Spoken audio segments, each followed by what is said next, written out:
Responsabilité, le podcast de Charlotte Michon.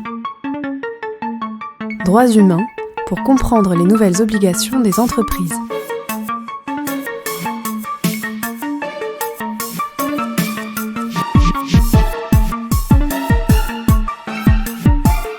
Bonjour à tous et bienvenue dans ce podcast consacré aux nouvelles responsabilités des entreprises en matière de droits humains. Je suis Charlotte Michon, je suis avocate et j'accompagne les entreprises sur leurs démarches en matière de droits humains et sur leurs devoirs de vigilance. Alors nous allons parler aujourd'hui des droits humains par rapport aux achats des entreprises, à l'approvisionnement en produits ou en matières premières et aux pratiques de leurs fournisseurs en matière de droits de l'homme.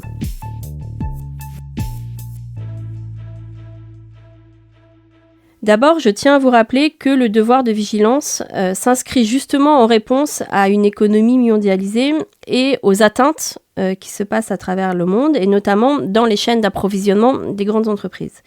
Et ce devoir de vigilance, l'esprit du devoir de vigilance, c'est précisément de créer ce lien de responsabilité entre les entreprises donneuses d'ordre et les pratiques de leurs fournisseurs, et notamment les fournisseurs à l'étranger, si on s'intéresse aux entreprises françaises ou européennes. Ce qu'on voit aujourd'hui dans le développement du contenu des nouvelles obligations législatives, des nouvelles obligations juridiques pour les entreprises sur le devoir de vigilance, c'est d'arriver finalement à trouver un équilibre entre gérer les situations où les violations se produisent, donc pour évidemment les prévenir. Et donc, souvent, les violations se produisent dans ce qu'on appelle les rangs 3-4 des entreprises, c'est-à-dire pas leurs fournisseurs directs. Donc, c'est arriver à toucher et à prévenir les violations qui se produisent donc, tout au long de la chaîne d'approvisionnement, mais tout en prenant en compte la capacité de l'entreprise, l'influence finalement et le contrôle réel qu'elle peut avoir sur le fournisseur, sur ses fournisseurs dans les rangs inférieurs et sur la situation de violation en question. Et je pense qu'il en va vraiment de l'effectivité de la responsabilité des entreprises, de ce qu'on peut attendre d'elles, de prendre en compte de manière vraiment pragmatique donc les réalités économiques et les réalités d'influence pour justement créer des obligations de vigilance qui sont substantielles et opposables. Et c'est un gros enjeu dans le développement des législations, je l'ai dit, savoir jusqu'où une responsabilité juridique d'une entreprise peut aller dans le cadre de sa chaîne d'approvisionnement. Cette question des fournisseurs, ça renvoie à la notion de relation commerciale établie, donc directe et indirecte. La notion de relation commerciale établie est utilisée par la loi française. Elle est aussi reprise par le projet de directive européenne sur le devoir de vigilance. Et donc, il y a une distinction à faire entre direct et indirect. Direct, c'est finalement celle avec les entités avec lesquelles les entreprises ont un contrat, donc c'est ce qu'on appelle les fournisseurs de rang 1. Et indirect, c'est les relations commerciales directes, etc. Et ça peut remonter jusqu'à l'extraction d'une matière première, jusqu'à une plantation pour le secteur agricole. Et donc, c'est véritablement prendre l'ensemble de la chaîne d'approvisionnement dans son ensemble. Et avec tous les différents acteurs qui la composent.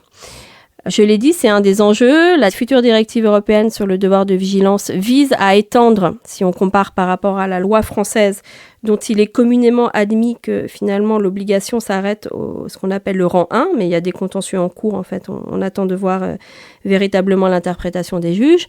Mais ce qu'il y a de sûr, c'est que la future directive européenne va s'étendre, en tout cas c'est en discussion, mais il y a quand même de grandes chances, va s'étendre aux relations indirectes des entreprises et donc couvrira toutes les relations commerciales établies, directes et indirectes, et c'est une difficulté évidemment supplémentaire pour les entreprises dans le cadre de leur démarche de vigilance, et on va y revenir. Je tiens aussi à préciser que dire, ce que j'ai entendu parfois, que les relations commerciales indirectes sont incluses dans le périmètre de l'obligation de vigilance, ne veut évidemment pas dire que l'on attend les mêmes actions des entreprises, les mêmes actions des entreprises donneuses d'ordre, sur leur rang 1, sur leur relation directe, comme sur leur relation indirecte. Il est évident que s'il n'y a pas de contrat, il y a beaucoup plus de complexité à aller regarder les pratiques, à demander des choses aux fournisseurs. Mais ça veut quand même dire que les risques, et notamment dans le cadre des cartographies des risques, doivent être appréhendés, doivent être regardés sur l'ensemble de la chaîne d'approvisionnement et par rapport à un risque global lié à une chaîne d'approvisionnement dans son ensemble. Et que l'entreprise, et c'est le sens du devoir de vigilance, doit réfléchir dans le cadre de son obligation à des actions possibles qu'elle peut mettre en place y compris auprès de ces relations indirectes, des actions possibles de maîtrise des risques qui soient évidemment à la hauteur de l'influence possible qu'elle a et de son périmètre d'action. Alors, si on vient un peu plus en pratique, quels facteurs de risque doivent être regardés quand on parle des achats, quand on parle des approvisionnements, quand on parle des fournisseurs?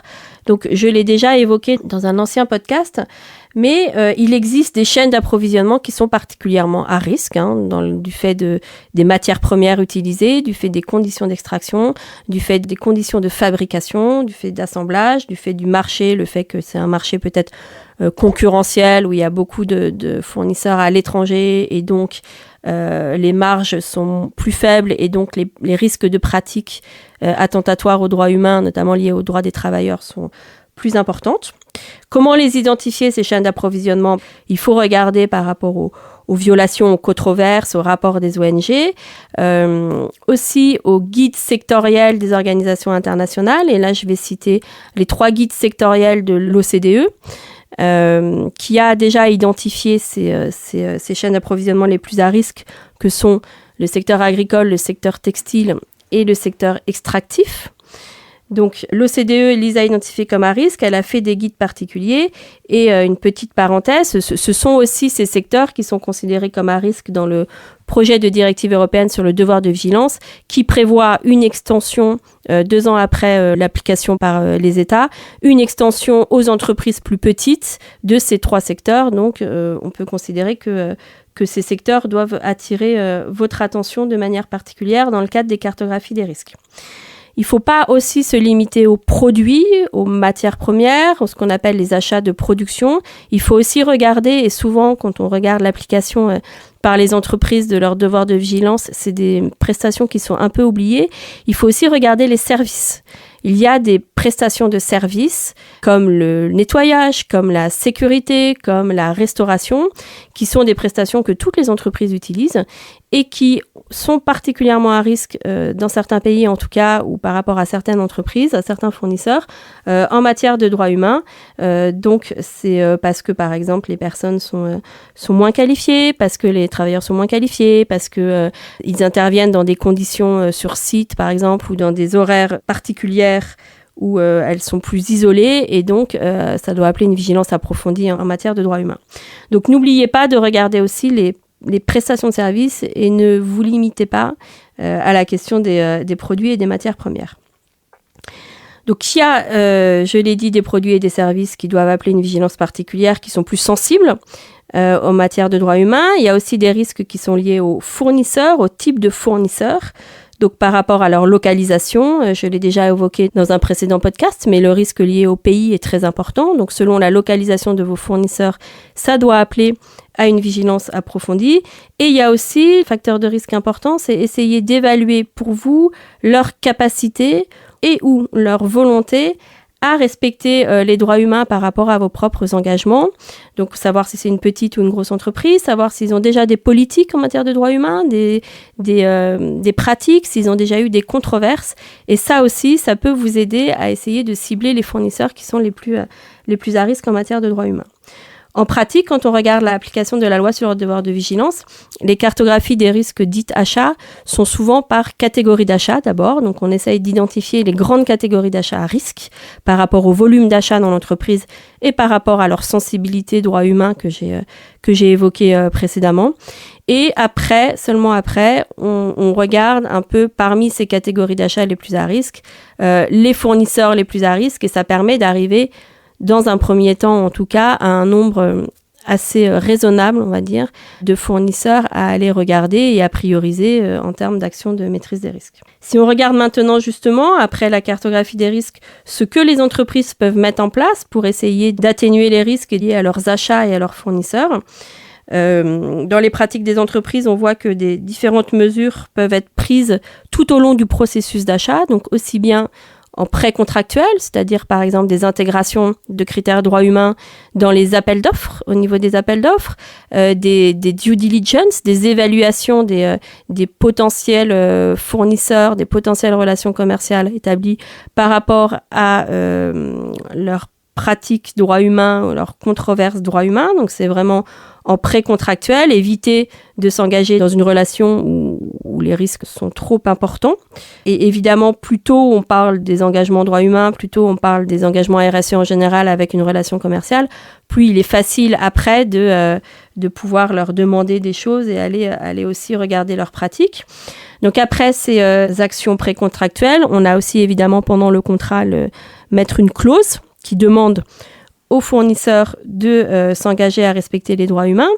Dans cette clause, il peut aussi y avoir la possibilité de prévoir des audits, donc des possibilités de suivre l'application de cette clause et de demander aux fournisseurs de faciliter ces audits ou ces évaluations. Et il peut aussi y avoir la possibilité de rompre la relation commerciale si le fournisseur ne respectait pas les droits humains, ou en tout cas dans le cas d'atteintes graves aux droits humains. Je parlais tout à l'heure de la question que l'obligation de vigilance allait sûrement s'étendre aux relations indirectes, donc aux relations commerciales des relations commerciales avec lesquelles vous contractez. Et donc, finalement, dans ces clauses aussi, il est souvent demandé à votre co-contractant direct, donc à votre relation directe, fournisseur direct, de lui-même s'engager à cascader les exigences et donc de demander à leur propre fournisseur de respecter les droits humains, etc., etc. Et ça permet aussi, en partie, de remonter cette chaîne d'approvisionnement et d'avoir des actions de maîtrise de risque sur l'ensemble d'une chaîne d'approvisionnement.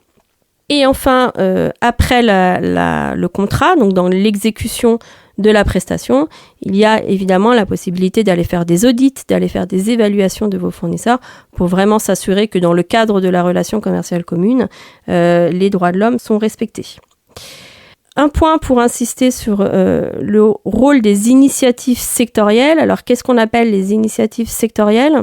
Ce sont des entreprises d'un même secteur qui se mettent ensemble, donc des concurrents, mais qui se mettent ensemble pour créer des référentiels communs, notamment des référentiels d'audit, parce qu'elles ont fait le constat, c'est une réalité que souvent elles ont des fournisseurs en commun, et donc ça leur permet de mutualiser les audits, donc ça permet aussi d'avoir plus de ressources pour aller contrôler leurs fournisseurs, mais ça leur permet aussi de renforcer leur influence collective qu'elles peuvent avoir sur certains fournisseurs, puisqu'il est, je pense, erroné de considérer que sous prétexte que c'est un fournisseur, l'entreprise a tout pouvoir et toute influence. En réalité, il y a des fournisseurs qui peuvent être plus gros que l'entreprise elle-même, et il y a surtout des fournisseurs très stratégiques qui sont dans une position telle que l'entreprise n'a pas le choix de contracter avec eux.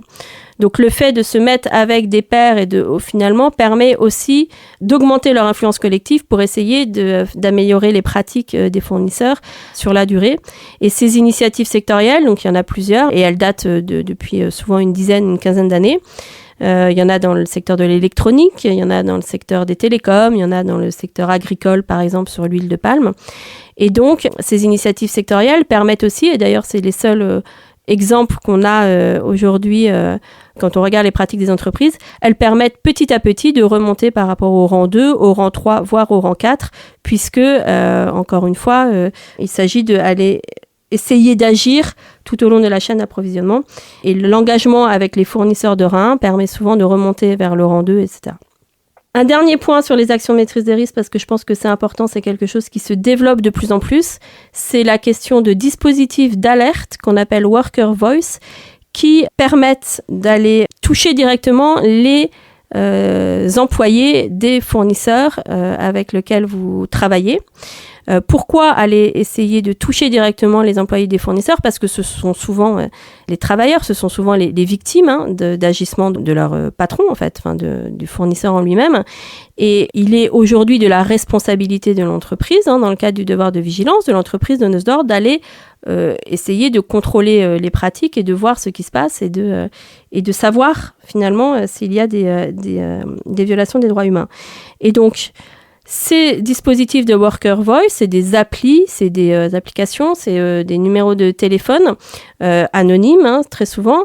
Ça permet d'aller interroger directement le travailleur sur ses conditions de travail. Ça lui permet de faire remonter une alerte si besoin. Et donc, le lien, il est bien entre le travailleur et la société donneuse d'ordre. il ne s'agit évidemment pas de bypasser le fournisseur en lui-même, parce que c'est pas possible. Et de toute façon, les dispositifs qui peuvent être mis en place, elles ne le sont pas sans l'accord du fournisseur en lui-même. Mais par contre, il s'agit véritablement d'aller mesurer de manière efficace et de manière réelle les conditions de travail chez les fournisseurs sur le terrain. Et donc, c'est quelque chose qui se développe de plus en plus, surtout sur certaines chaînes d'approvisionnement, comme en matière agricole par exemple, ou en matière extractive ou en matière textile. Le plus gros enjeu, et j'en finirai par là sur cette question des achats, c'est la question de la traçabilité. Comment une entreprise peut savoir exactement les acteurs qu'il y a dans sa chaîne d'approvisionnement, essayer de remonter petit à petit sur son rang 2 et sur son rang 3. Et donc là aussi, dans certains secteurs, je pense au secteur textile, il y a de plus en plus d'initiatives qui vivent, et notamment des initiatives syndicales ou d'organisations internationales, qui vivent à permettre aux entreprises de montrer leurs fournisseurs de rang 1, d'être transparentes sur ces questions, et donc d'améliorer petit à petit la traçabilité sur l'ensemble de la chaîne d'approvisionnement. C'est des initiatives qui sont vraiment au tout début, mais c'est des initiatives qui seront nécessaires, même sans publicité. En tout cas, c'est ce que les entreprises devront chercher à faire, c'est tracer toute leur chaîne d'approvisionnement, toute leur chaîne au pluriel d'approvisionnement, pour pouvoir s'assurer finalement de leur obligation de vigilance et de prendre les bonnes décisions pour aller gérer les risques sur l'ensemble de la chaîne.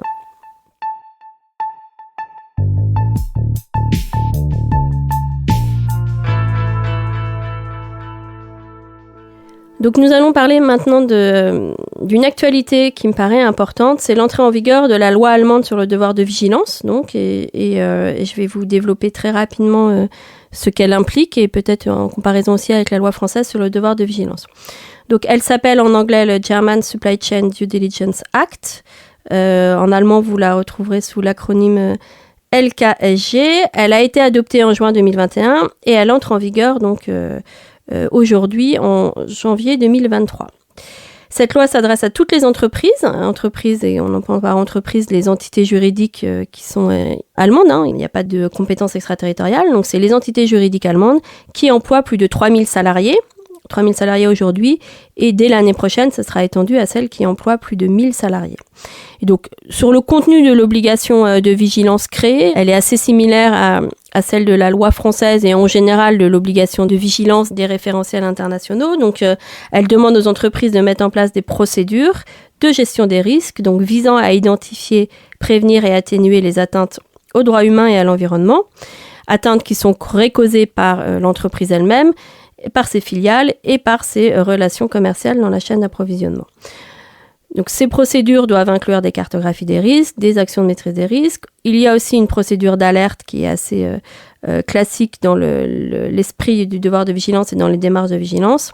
Et il y a la nécessité, encore une fois, de publier annuellement les démarches et ce que les entreprises font. Donc, cette notion de transparence qui est aussi classique dans les obligations de vigilance.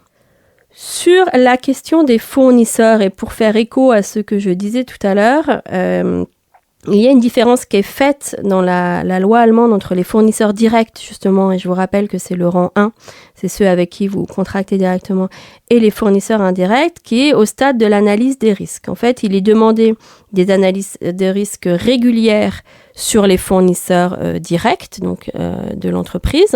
Et quand ils disent régulière, c'est tous les ans, comme ce que je vous ai expliqué tout à l'heure sur la cartographie des risques. Mais il est aussi précisé qu'il doit y avoir des analyses ad hoc, donc des analyses ponctuelles en tant que de besoin, sur les fournisseurs indirects.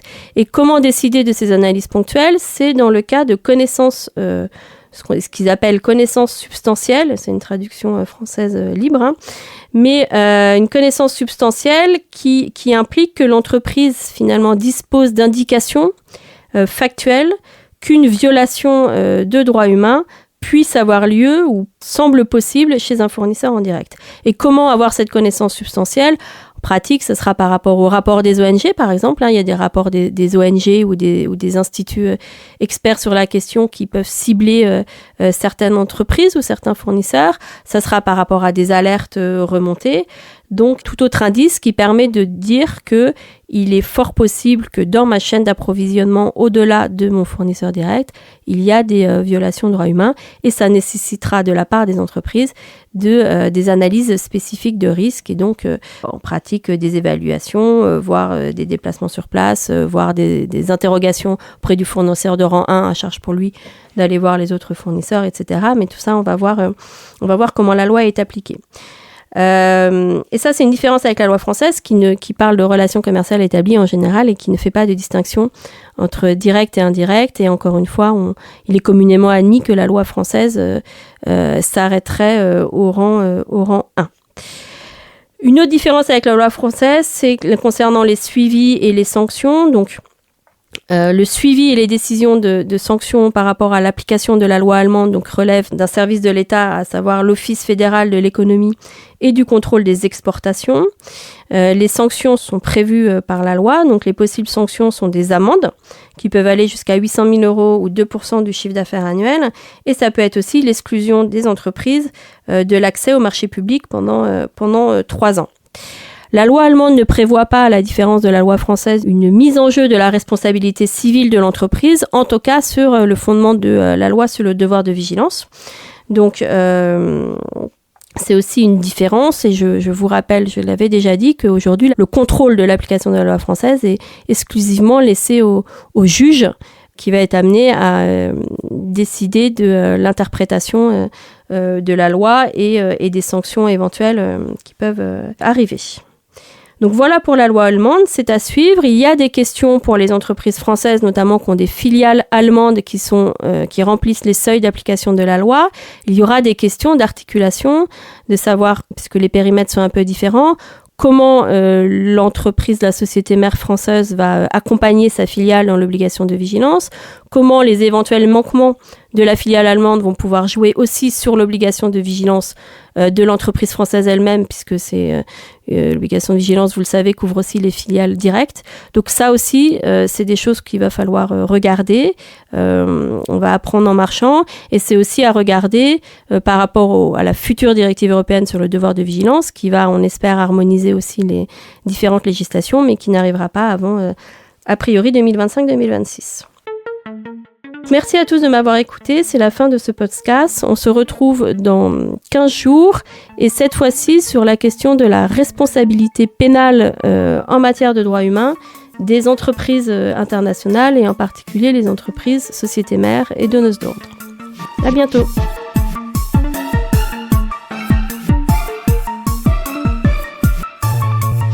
Ce podcast est proposé et présenté par Charlotte Michon.